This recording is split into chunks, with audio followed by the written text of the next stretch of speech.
I just asked him what it felt like. I didn't judge him. I didn't try to fix it. I just asked him. He told me years later, he was like, Mom, that felt so good.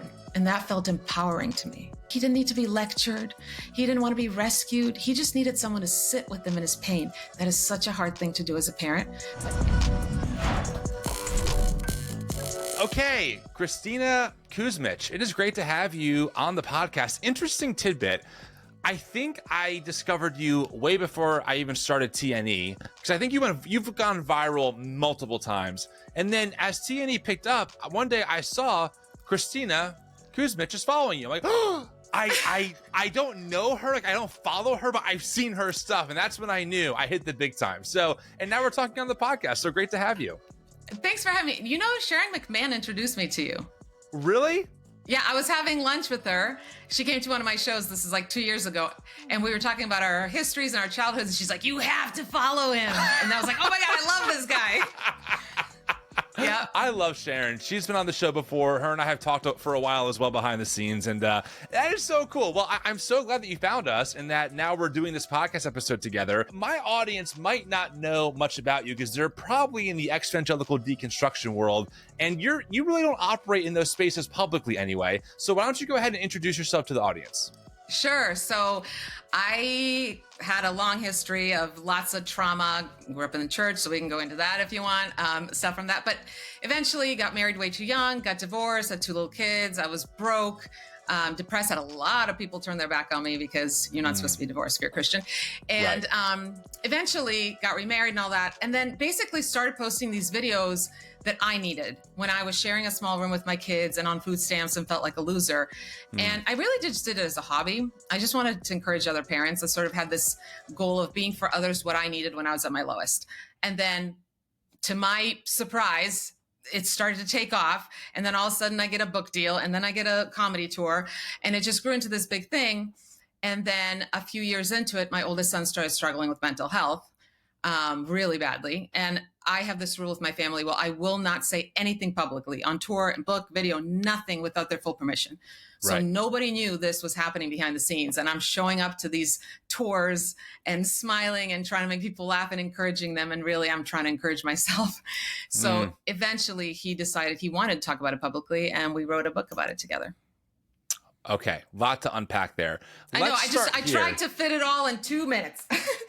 As someone who's on podcasts often, I know that feeling where you don't want to talk too much and have the host kind of unpack it with you. So I love that. That's fine. And let's start kind of unfolding these layers. So the first question that I want to ask is, help me understand how you just started talking about this stuff online, but then you started doing comedy. Like, did you always do comedy like as like a hobby, or did that just kind of grow out of your growing social media platform?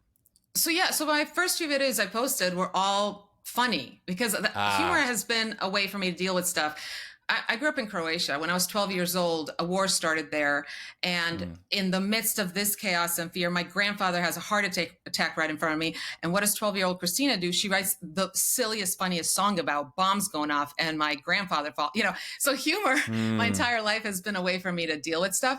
So I posted videos like 4 reasons stretch marks are sexy, and sarcastic videos of these are the reasons women should never breastfeed in public, but really it's a pro breastfeeding video pointing out the stupidity of it all. Anyway, so it started as comedy, and then these people were commenting on videos and going, oh, you're helping me feel so less alone, and I'm going through divorce, and I'm going through this. And I thought, these people don't even know what I've been through. What if I just talk about it publicly? And it was scary at first to be vulnerable, and then it ended up being like, I felt like, oh, I get it now. I get why I'm on this earth. Like, this is my calling. What was it like? You said you grew up in Croatia during a time of war. That had to like really form a lot of your identity, even at a young age, that I'm sure carried over. What was that like for you? I mean, I already had a major fear issue because I was a pastor's kid and I was scared to death of hell. And if I forgot to say one prayer before a meal or before I went to bed, I would beg God not to make me burn in hell. Like I already grew up with a lot of fear. And so then all of a sudden our city's being attacked, and, it was just, I didn't even realize, honestly, how badly it affected me until I was out of it. Sometimes when you're in it, you're just like in the survival mode. And now I'm 45 and I'm going, oh crap, there's a lot of stuff I still haven't healed that I thought I healed. So yeah, it was crazy. How long were you in Croatia for? And then how did you come over to the States? Like, what's the story there? So I was born and raised there. And then when I was 14, my dad actually got an opportunity to teach at a seminary in the US. And so my parents were like, okay, we're going to go to stay safe until things calm down back home. Never planned on moving. It was always, we're just going to go for a few years. And eventually they moved back. So my whole family is back in Croatia. And I ended up staying, going to college, getting married 3 weeks after college graduation, like good Christian girls do. And Bring by spring, baby. Yep. And that was that. And then I've stayed since. So did you grow up in like, maybe this is not the right wording, but like an evangelical household, even in Croatia? Was it very influenced by like the modern Christian American evangelical, theology and stuff? Yes. Very Pentecostal. When I was 5 years old, I had a bunch of people lay hands on me until I started speaking in tongues. That's a funny story I got to tell you, by the way. And my dad was a pastor. And so we didn't just go to church Sunday morning. We went to church Sunday morning, Sunday evening, Wednesday evening, Friday. Everything was what and will you people Pentecostals think. have long services too. You're not 1 hour. Wherever the Spirit leads. Yeah, someone's got to be slaying the Spirit. Someone's got to be speaking in tongues. There's a lot going on. There's a lot to fit in. There's a lot to fit in. And then also we lived at a Bible school on top of that because it was. My dad was the president of a theological Bible school there. It was like the first, I think, Bible school in all of Eastern Europe. So I was literally in it. I was living in it nonstop. Wow. All right. So you can't just tease things and not make good on them in a podcast. What's the story? 5 years old, having hands laid on you to speak in tongues. Tell me everything. I have never told this story publicly because if you look at my page, I don't talk politics. I don't talk religion. You get to be the first. I love it. Okay. Woo. I'm 5 years old now. Okay. 5-year-olds are very little humans. Okay. I'm 5 years old.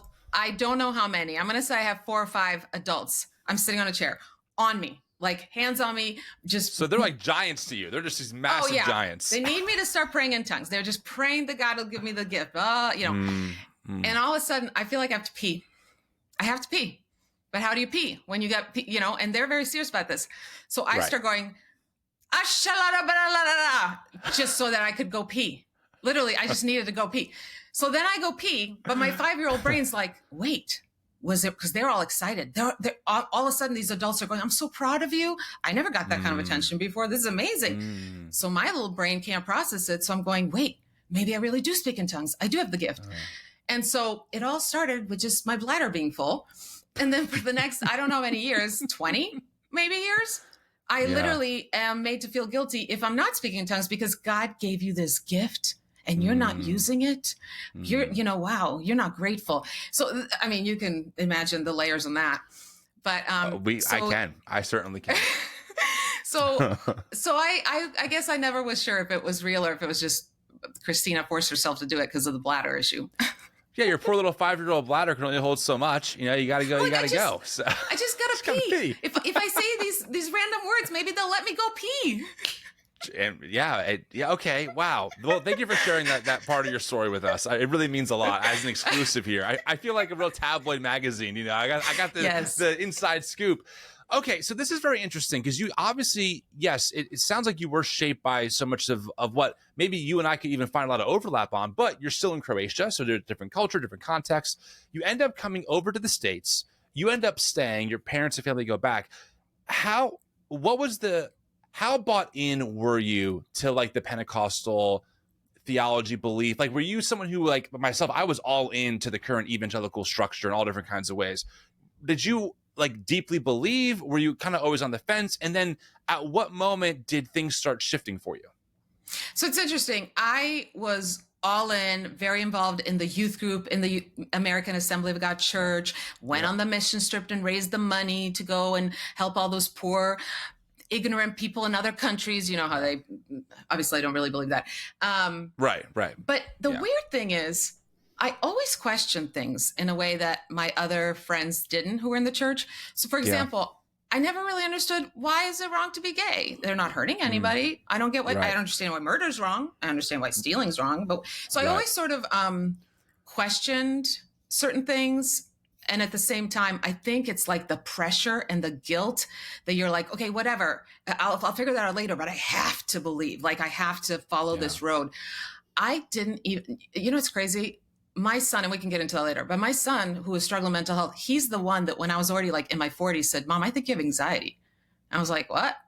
And then as I started unpacking that with my therapist, I was like, holy crap, like 99% of that comes from church. And again, I don't think all churches are bad. I don't think, it's just, I was raised to be very, very scared of hell. And so every decision I made in life was God is watching you. And then what happened is I go to Christian school, I get married young, and 5 years into the marriage, in fact, a year and a half into the marriage, I was getting ready to leave. And my husband knew I wanted to leave. I wanted to end it. It was not a healthy relationship. And then I found out I was pregnant. So I was like, well, my kids can't grow up in a divorce home. Right. Anyway, 5 years into it, I have a 1.5-year-old and a 3-year-old, and I finally leave. And I won't go into specifics of the people, but the people that I thought would be there for me in my darkest hours turned from me completely and said things like, God will punish you for this. Just watch. God will punish you for this. I can't believe you're doing this to your children. Everything was God. Again, fear, fear, fear. And that's the first time that I went, if that's who God is, I don't know that I want to be a part of that. Right. Because here I am.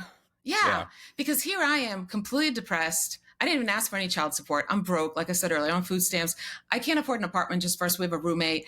I have a friend who works at Starbucks who is bringing me stale goods that they can't sell anymore. And that's what I'm feeding my children. Like and in this time in my life, those people were not, how can I help? How can I support? Even I might disagree with the fact that you got divorced, but how can I support? Right. No. Right. It was, we want nothing to do with you. We're cutting ties with you. And just you watch, God will punish you. And I'm assuming, without going into details, that these people were part of, at the time, maybe your local church or some kind of faith community. Is that correct? What you were saying? What you're saying? Yes, without going into it, they were part of my life always. Got it. Was people very close to me. Got it. Yeah. Got it. But the connection was faith and doing life together, that kind of vibe. People that were deeply embedded in your life. Absolutely. Yeah. Well, I mean, I have not been in that situation. I have had moments where I thought that friends I'd be doing life with forever, right? I'd end up not working out the way I thought because of just beliefs, not even actions, just different beliefs. And that was very jarring for me because I always thought that relationships are key over everything. And so I can only imagine being in the spot you're at where you're young, right? You're in your early mid 20s, maybe. You have, you said you had one child at the time. You're two. I 1.5 and a 3-year-old. Okay. Mm-hmm. Wow. We have a 2 and a 4-year-old. So, and you're a single mom, and Jesus. Yeah. Okay. So all right. So you have all that happening. You're literally on food stamps. So you're actually in that moment, you're actually the exact type of person that that is talked about in the book of James and with Jesus about, helping the marginalized and taking care of the orphan and the widow. Like, this is a pretty textbook modern societal example of that. And the people who might have, and again, I'm not asking for any specifics. I'm going to just be broad. People who would say, I'm a Christian, I want to follow Jesus, go, sorry, God's going to punish you for this. We're out. Yeah, they wrote me. You're on your own. I got a very detailed letter from somebody, and they called me like a prodigal child, basically. That's what they. And I'm going, I never left. I never left. I never pushed anybody away. In fact, I begged. I literally sobbed and begged. I said, you don't have to agree with me, but can we continue to have a relationship? I mean, I was just devastated and depressed. And that's actually what led to me really hitting a dark place, is that I believed, well, my goodness, if these people that I'm supposed to be close to and love, if they're telling me I'm an awful mom and it's abusive to put my kids through this and God's going to punish me, like, you start believing it and you're like, wow, I am a piece of crap, So it was just, wow. It was a really bad spot to be in. But I think that's when I started going, okay, I can't associate all Christians with this. They are bad Christians. They're good, all that stuff. What I also realized is that really a lot of it comes down to ego, right? Like, how does this make me look? Right. And so it's all about the image of like, everybody's doing great and we're all walking a certain line. And so anyway, it was rough. So, okay. Yeah, that's rough for sure. So that sounds like, and maybe I'm wrong, but it sounds like one of the lowest points for you, just like what is going on. So what started the journey upwards? Like, did you find a new faith community? Did you just find a new place to belong? What happens next in this story? So I got to a point where I was like, basically, I was told that my children deserve better than me. And I started to believe it. And I started to have those thoughts like, should I just like disappear? Should I, Wow. do whatever? And Yeah. and then I decided, you know what? I'm going to volunteer. I'm going to volunteer because that's going to distract me from my own needs. It's the right thing to do. And I went to homeless shelters. I was living in LA. I still live there. I went to homeless shelters, soup kitchens, and food pantries. I was like, I'd like to volunteer. And I got rejected from every single place because I couldn't afford a babysitter. And they do not want 2 toddlers volunteering because they will probably burn the place down. We all know what toddlers are like. But when you already feel like a loser, when you already feel like a loser and then you get rejected from volunteering, you're like, all right. So I basically was like, okay, is there one little thing I'm confident in? And the only thing I could come up with is that I can cook a great meal on a tiny budget. And so completely impulsively, without thinking it through, I sent an email to all my contacts in LA. I said, if you know anyone who's lonely or they don't have money or whatever, I don't care what it is, college kid who's cafeteria food, on Wednesday night, I'm going to feed people. So just bring them to my place. Now I had no money. Okay. So didn't think this through. I go to the 99-cent store and I literally buy some cans of stuff and I buy pasta because that's cheap. And I buy a bunch of homemade bread because I know how to make bread and that's pennies, right? It doesn't cost anything. Right. And that first night in my tiny little apartment with my roommate and my little kids, I fed around 30 people. Wow. And like to the point where there wasn't really enough food. We were just, at one point, we were just hanging out. But then I continued doing this. And because people knew I didn't have money, they would start bringing side dishes. And I continued this for about a year. And it saved my life, honestly. It saved my life because I remember that first night closing the door after the last person left. And it was like a movie scene. Like I literally fell to the ground sobbing hysterically. But it wasn't like, oh, my life is hopeless. It was this sobbing of like, holy crap, even when I feel like I have nothing, I have something to offer. Like I'm not worthless. Like I'm kind of a badass. Like look what I just pulled off. And it was almost like it felt like this rebellious, like I'm going to show you, all you people who are like, God's going to punish me. Look at me doing my best, Right. That was a life-changing moment. I mean, wow, it sounds like one. Where were you with faith at this point? Like, did you see it as like a spiritual sign from God? Were you just kind of like, I'm not going to deal with this faith thing. I'm trying to raise 2 kids. Like my partner, Sarah, she tells me, she's like, Tim, I love you. I love that you do this work. I'm with 2 kids, 2 and 4 all day. I have no headspace to think about God or theology or Jesus. I'm just too freaking busy. Where were you faith-wise during this time?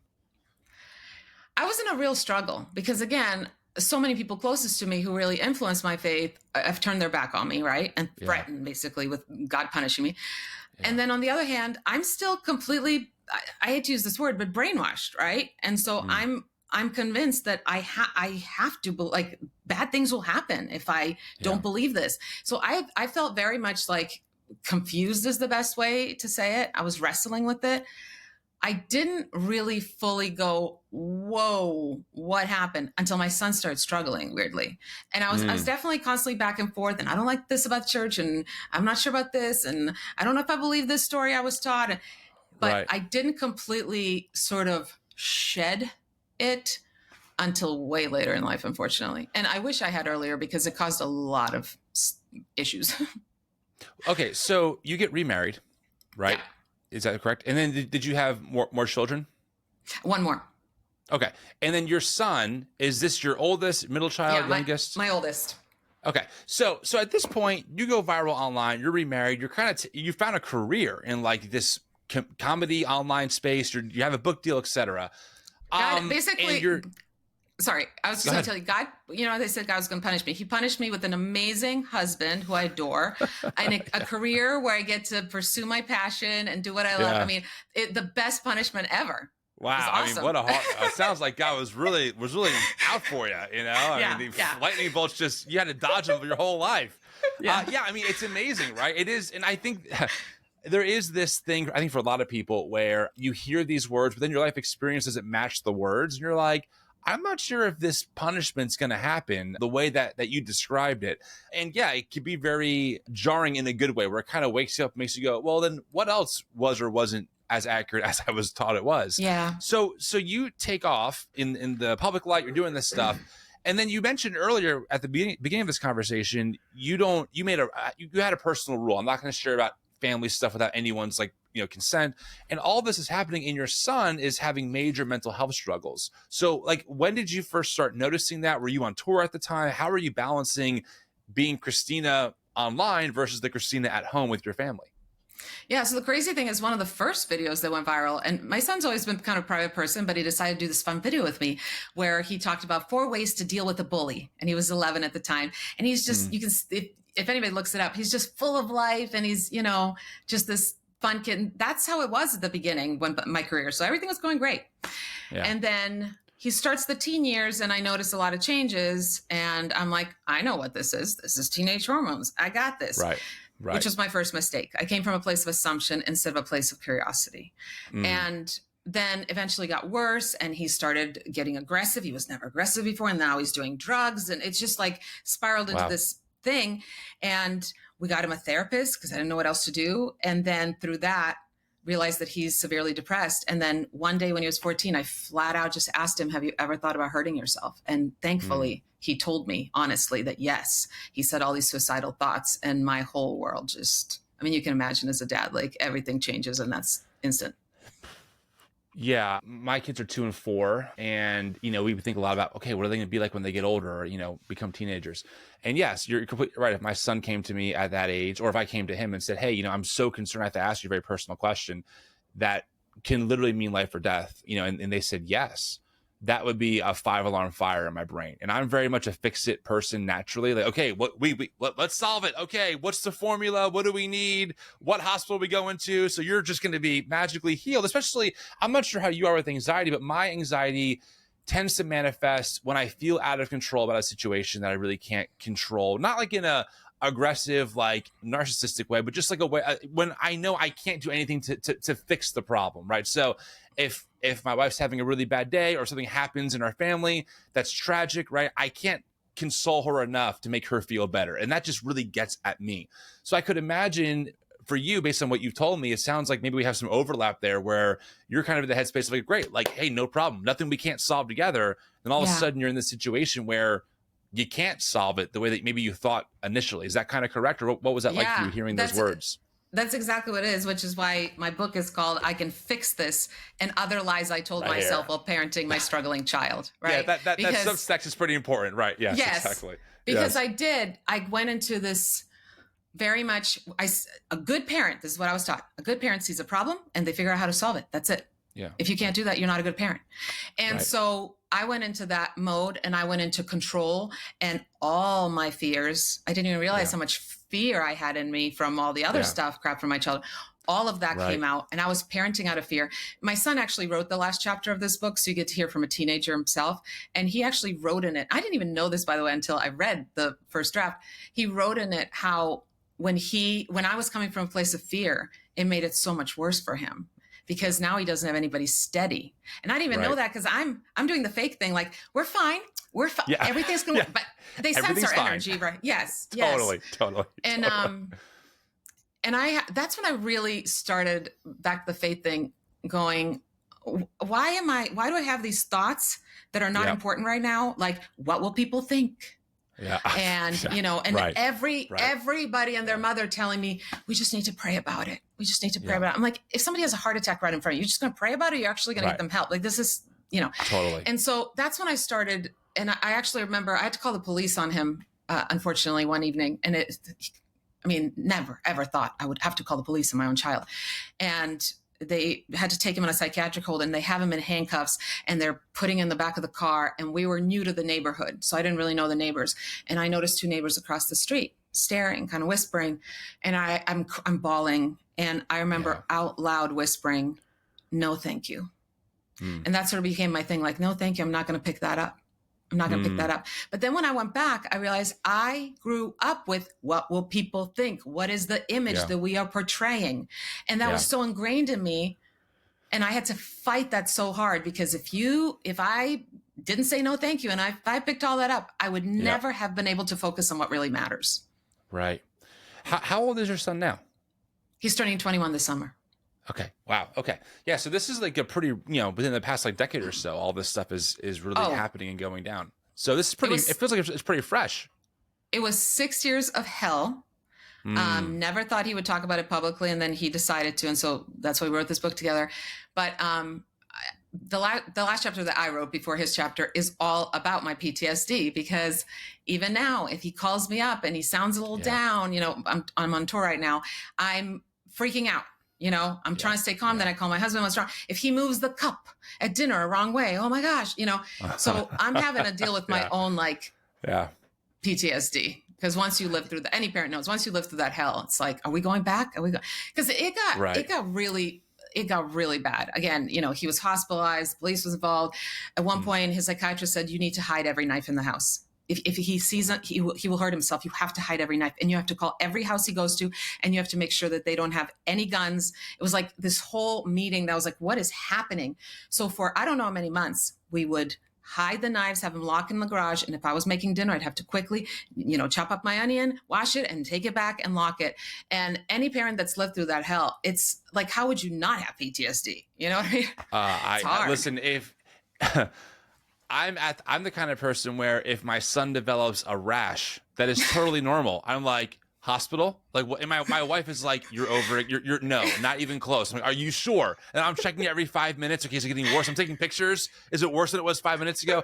I have, even at this stage of the game, I've been like, you know, Tim, you got some stuff you got to work through, bro. Because I mean, and also for me to do, again, I'm not sure how you are, but for me to do my work and really feel it, I have to know mentally that everything is okay, that all that, you know, there's no problems at home. Me and my parents are good. Me and my coworkers are good. And then I can be me. But if there's like a rift somewhere, it gnaws at me all day until it's resolved. And I'm working on it. I'm getting better. So I can only imagine, again, having a child that it's not just maybe the most common teenage experience, right? But it's something that it seems, you know, very intense, would only add gasoline to any of those already baked in notions that it sounds like you and I have of everything has to be okay. It's going to be okay. And now you have this huge situation that is so far beyond your control. You have experts telling you things like, make sure there are no knives in the house. How do you leave for 5 minutes? You know, how do you go for grocery shopping without like just having a full on ruminating thought panic attack about what could be happening at any given time?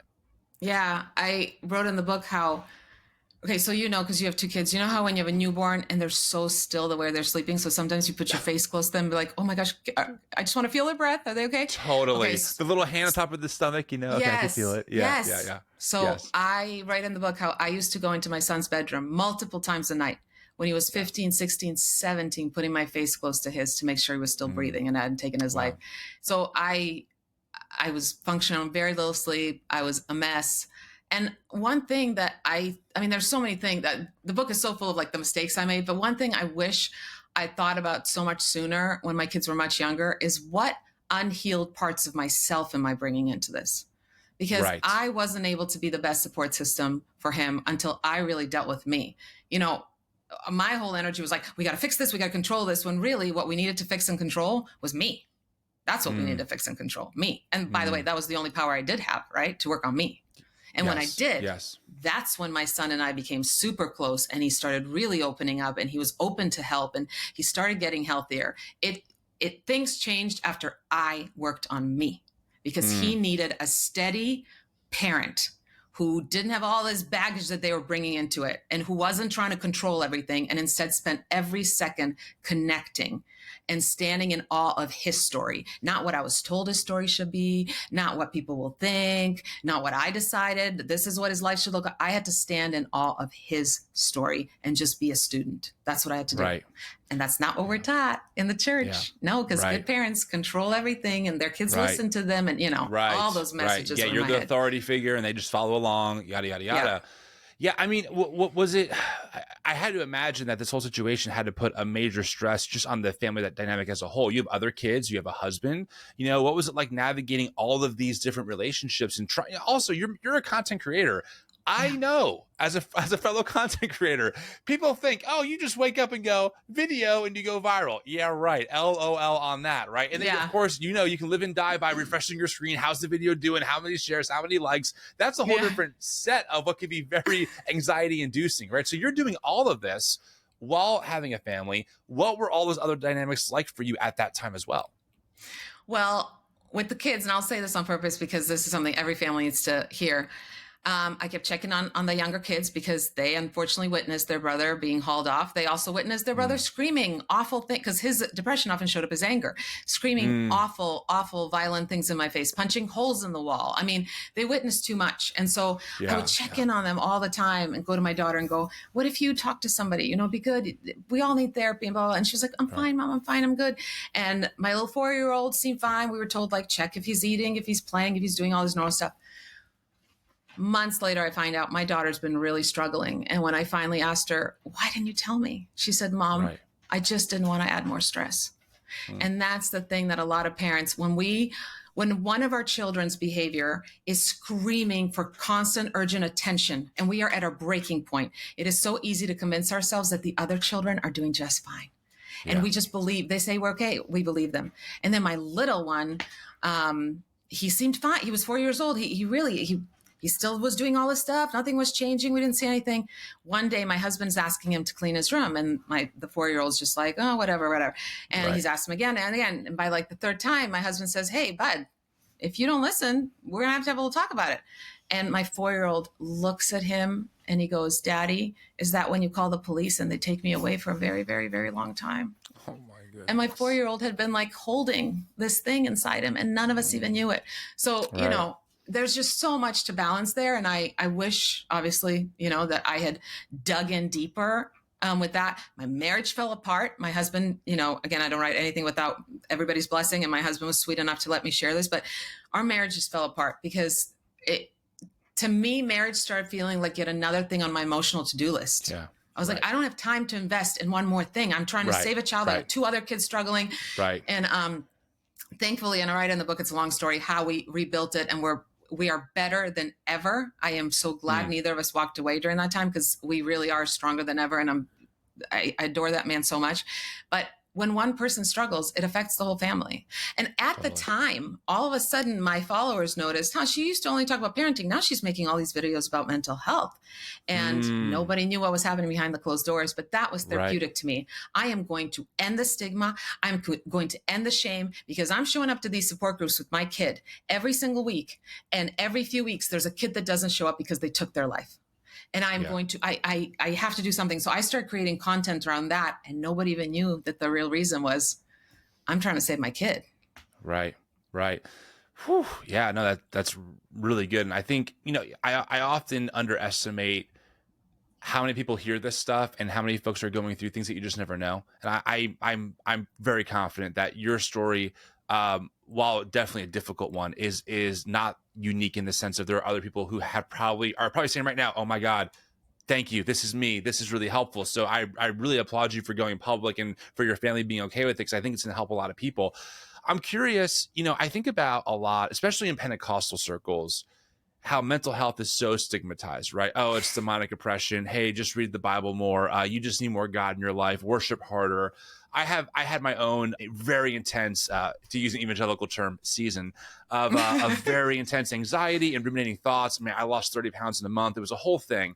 And it really woke me up, because I had the same kind of vibe where I was like, okay, no problem. I'm going to pray more, read my Bible more. And it didn't work. And so I'm curious for you, as you're going through this, and you mentioned that, you know, so much of your childhood and upbringing kind of came out, and you're like, oh, where are these thoughts coming from? Was it hard for you to kind of, were there any stigmas about mental health initially that you had to overcome based on what your church tradition gave you to work with? Absolutely. I mean, that's when that no thank you became like literally something that was constantly being said out loud by me. People didn't even know what I was talking about. I was like, these thoughts would come in my head constantly of like, well, is your faith strong enough? And maybe if you had focused more on his faith when he was younger, and, you know, even though he went to church and did all this stuff happens, right? And it just adds guilt, and it adds shame, and what's wrong with us. And then also just the way people react to it. It's like what I heard most was, I'll be praying for you. Are you praying? Let's pray specifically for this. It's like, no, go freaking make me a casserole, because I don't have time to make dinner. Like, do that. And sure, say a prayer too. But like everything was about like, you know, Kristina, do you believe that God can, you have to believe. And what they don't realize is what they're basically saying is, you have the power. And if he's not well, and if he kills himself, it's your fault, Mom, because you didn't pray. And they don't realize how abusive it actually is when a person is struggling. And Totally. that's, again, like I said earlier, that's when I sort of started rebelling against everything and just went, I'm getting all the stuff I don't like about myself, all the stuff I don't like about the way I'm parenting my child. Every single one of those comes from that. It comes from that, the stuff I was taught. And I'm done with it. I'm done with it. I write in the book how, I was raised that this is how we live and this is the decisions we make. It's like, here are the rules, right? And I had to choose to step out of those rules and go, no, I am going to do what I know is best for my son. That's what I'm going to do. And if it doesn't follow the pattern I was told is the right way, screw it. Because my kid is more important. Yeah. And I write in the book how every time I pivoted from something that, the way I was taught, I felt like a disobedient little child. And I'm 45 years old, Tim, and I still so often feel like a disobedient little kid. And I freaking crazy? Hate it. I hate it. I know. I'm 45 years old. I can make my own decision. Like, you're why a do damn I get adult. that? Yes. Yes. But how sad is it? Like, that just shows how awful and how brainwashed we were, because I should not be making a decision for my son and then going, oh my gosh, am I bad little girl right now? Am I going to burn in hell? Ugh. I know these, it's funny. Well, not funny, but it's interesting. I've interviewed a lot of people. I mean, several hundred at this point.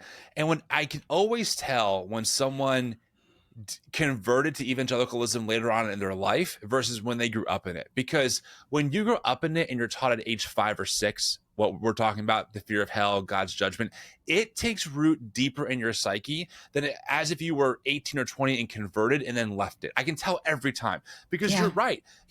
There was a moment when everything with my church went down that, and I ended up being given a choice to either stop serving with them or to keep doing this work.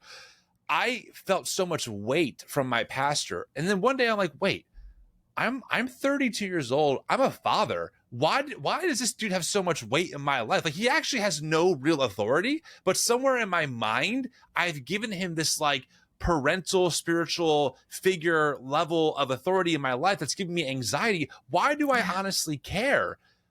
Why? And you're right. When you examine those beliefs, it can drive you mad because you feel so irrational. Like, I know logically this has no bearing on my life. And I know logically if I follow this theology, it's only going to further harm my child or my family or myself.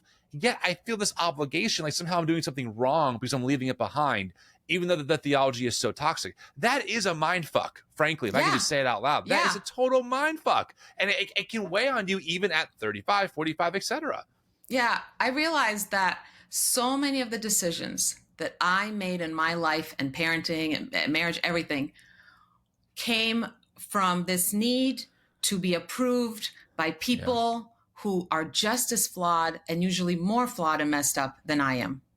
And that's the thing. Like, we put these people on a pedestal or whatever, and they actually are so much more screwed up than I am. And I've spent my whole life living for their approval. No, thank you. We're done with that. No, I agree. So is there faith for you right now? Is there anything? I mean, the way I frame it is, it's a big Christian house, right? And so are you anywhere in the Christian house? Are you still exploring? Are you kind of on the way out? Where do you land with all the God, Jesus, Bible stuff these days? I'm so curious. I mean, the honest answer is, I don't know. Yes, I prefer honesty. That's the most honest answer I can give you is I don't know. There were so many things that angered me and broke my heart while I was trying to support Luca. Because again, when I was going through my divorce, it's like, it's one thing when you're being hurt, but when your child is being hurt, and especially when they're at their lowest. So what I feel now is that I need to do some healing. I have a great therapist. I need to do some healing before I can figure out where I stand. And so I am taking my sweet time and not worrying about Rapture happening tomorrow. Yeah. And oh my gosh, I didn't decide in time. Oh my God. Dude, to this day, I have a fear of flying. And again, I'm touring. I'm on a flight every day. I have a fear of flying because I watch those stupid movies, Left Behind, and all these people disappear off the flight. And I remember being a kid and squeezing my mom's hand so tight on the airplane. And she didn't even know it was because I thought Jesus was going to come back and take her. But I had a really bad thought about a friend 5 minutes ago. So I'm going to be left here by myself in this airplane and it's going to blow up and burn. Like, this is child abuse. It's child abuse. That's what it is. Listen, I am with you where I don't want to be hyperbolic, but when you really examine these beliefs, what else are you led to believe? I mean, they're crazy, and because you're giving them to a child, they are buried so deep. I mean, one of the inside jokes with this community and with the work that we do is it's called rapture anxiety. Like no lie. I did not grow up. I grew up in a much more reformed type of household, so not so much big on the rapture, even speaking in tongues, much more like John MacArthur-ish. But I'm still in the evangelical world. I've seen the Left Behind movies. I think I was like 24. I woke up Christmas Day, couldn't find my family anywhere. Couldn't find them anywhere. God. I'm like looking. I'm like, Mom, Dad, like brother, sister. Couldn't find anyone for maybe legitimately 3 minutes. I'm like, did it happen? Did the rapture happen? Like, are they raptured? And I'm like, wait, I am 24. Why am I worried about the freaking? Turns out, Kristina, I was wrong. There was no rapture, a decade ago. But what is it that gives us these irrational fears? And people often will DM me and be like, I think you're too hard on Christianity. Blah, blah. I'm like, listen, I understand that Christianity is way bigger than what we grew up in, but the particular stream we grew up in was incredibly damaging to so many people. For all kinds of reasons, including this one. And I don't fault anyone who grew up this way and run straight out the damn door the second they can, because they're just, they can't breathe, and it takes a lifetime to unpack. I mean, there's a lot of layers to this. Yeah. I mean, imagine even if you told a Christian that, as a parent, I tell my child, or I'm part of this group that tells my child, listen, if you're not perfect, basically, let's just be honest. If you're not perfect, if you don't do these things, you will end up without your mom and dad, and you will be tortured forever in flame. People will be like, oh my gosh, you talk to your kid. That's abusive. I'm sorry. What's the difference? What's the difference? God will come back. You're going to be left, and then you're going to burn in hell. What is the difference? That's what I was taught. That just wasn't packaged in those words. But that's how I grew up. And I think what makes it worse is, I mean, there's a lot of data and studies done on the effects of religion on people in general. And the actual studies, even secular ones, say religiosity overall is actually very beneficial for humans, unless your view and understanding of God is what you just described, a wrath-based anger, judgmental God. And then it actually is a huge detriment. And I think what makes spiritual trauma and abuse, or having a religious, an adverse religious experience, is that when you're in these religious spaces, in particular the church, and you're given the impression that this is a place where you're going to find healing and hope and goodness, all the fruit of the Spirit, right? Love, joy, peace, patience, kindness. And you end up getting really messed up. It's like going to a hospital and being injured. You're in a place where you assume the people there are going to help you. You go under the knife for a surgery, you end up missing a leg, and the doctors say, sorry, you can't sue us. It's not our fault. It's your fault still. Yeah. No wonder why people would be really freaking mad about that. And I can understand how folks would have a disdain for a hospital based on that experience, right? How much more is it when it's your eternal destiny on the line, or the rapture of your family member, or a mental health issue that you should have just prayed away that could lead to someone doing something extreme? It's no wonder why people are so angry.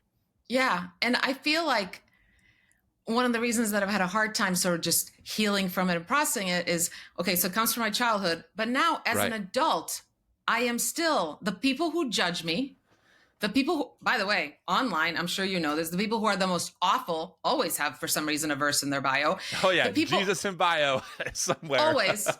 I don't get it. The people who have been cruelest and most ignorant about my son's mental illness. Yeah. Somehow they're always Christians. I'm not saying all Christians are bad. I have great friends who are strong Christians, who are one of my best friends is like all about it. Right. And she's the most loving, beautiful, Jesus-like, actually Christ-like person. Right. But the cruelest people in my life who have caused me the most pain have unfortunately been Christians. Yeah. And that makes me sad to even say, because I grew up in that. Same. And I also so often wonder, who did I do that to? Who did I do that to? Yeah, you're telling me. It's an awful feeling. I tell people a lot that my act of repentance is doing this work, trying to go the other way from it all, because I'm with you. I thought about that too. What have I said to people? What have I maybe even unintentionally or ignorantly said to someone that is still with them today, that is buried deep in their head? That... Yikes. And it makes me think about my words now, especially having a public platform and just being as responsible as I can with them. Before we wrap up, and again, I really appreciate you coming on, and this is such a great conversation. Let's talk about, I'm sure that there are people out there who can really resonate with your story. Maybe right now, maybe they're in the thick of it. Maybe they're where you were a couple of years ago. You mentioned that in the book, you acknowledge some of your biggest mistakes. What is your recommendation to folks who maybe are like, oh my God, Kristina, this is me, this is my family, this is where we're at, SOS help? What's your advice to those people right now? Maybe some do's and some don'ts. Yeah. Well, this could be another hour-long conversation, so I'll give you just a few things. Take your time. We got plenty of time. So one thing I would say is be really good to yourself through this process, because what we humans tend to do is when life is hard, especially if it's our child struggling and it feels heavy and it feels big, that's the exact time we silly humans decide to make it even heavier and harder by beating ourselves up and adding the guilt and adding the blame and why am I inadequate and why don't other families have to deal with this, but I do. And that therapy helped their kid, but my kid is worse instead of better. It's so self-abusive, and I did so much of it, and it does no good. So I came up with this rule when my son was struggling. The harder the day, the kinder I had to be to myself.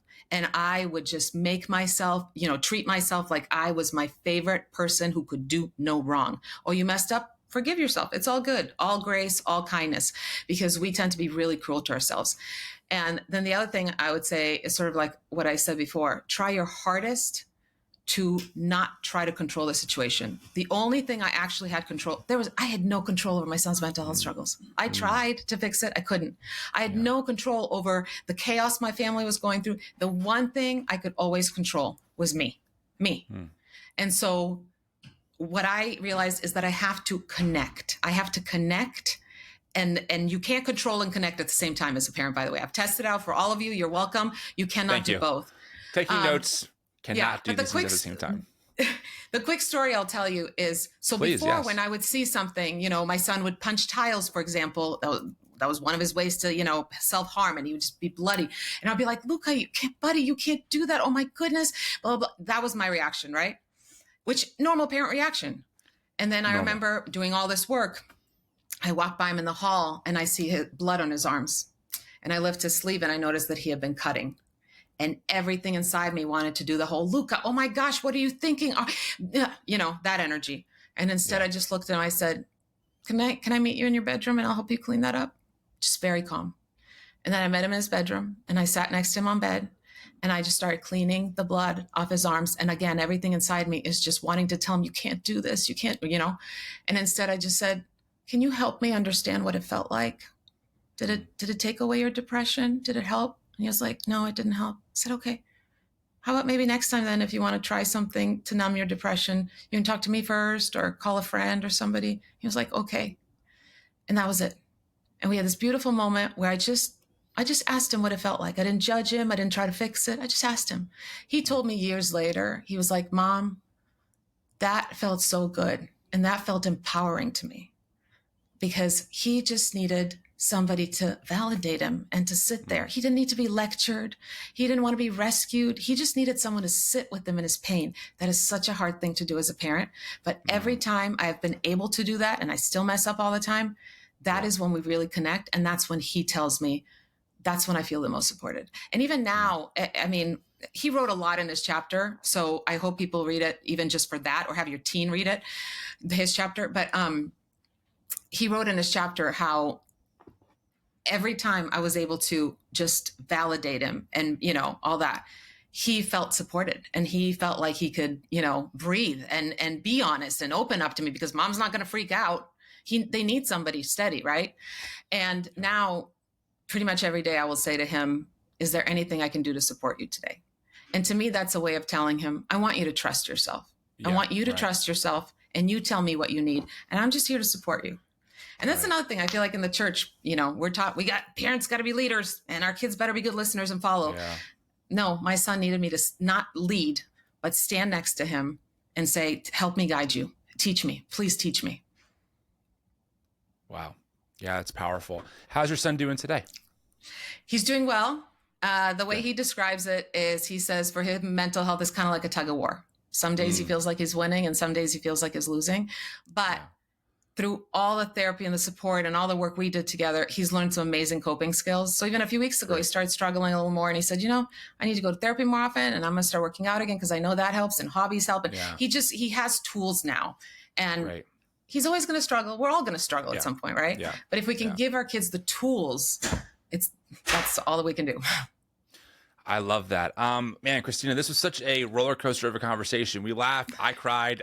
It was powerful, and I really appreciate you sharing your story and writing this book. I Can Fix This and Other Lies I Told Myself While Parenting My Struggling Child. When is the book out now? When does it come out? Yeah, I just it got already it in my came inbox. out. Yeah, okay, cool. It's out. Got it. Yeah. One of the nice things, but not so nice things about podcasting is I get so many books, and I don't know if they're out already or not. It can be a crapshoot. So I always like to ask my guests. So great. So friends, this book is out now. Where can folks find you? I mean, you have a pretty massive online platform. What's your social media handles? Are you a TikTok person these days? Is it more Instagram? I'm sort of on TikTok. I know. I feel like an old lady on TikTok. On Instagram, Facebook, all those places, I'm at Kristina with a K and then Kuzmich. On TikTok, somebody already took that, so I'm at I am Kristina Kuzmich. But I'm mostly on Instagram these days, Facebook a little bit, TikTok occasionally. Well, friend, definitely keep in touch. I'm sure we'll talk again at some point in the future, and it was really a joy to have you on. Thank you. Thank you so much for this conversation. I appreciate you. Absolutely.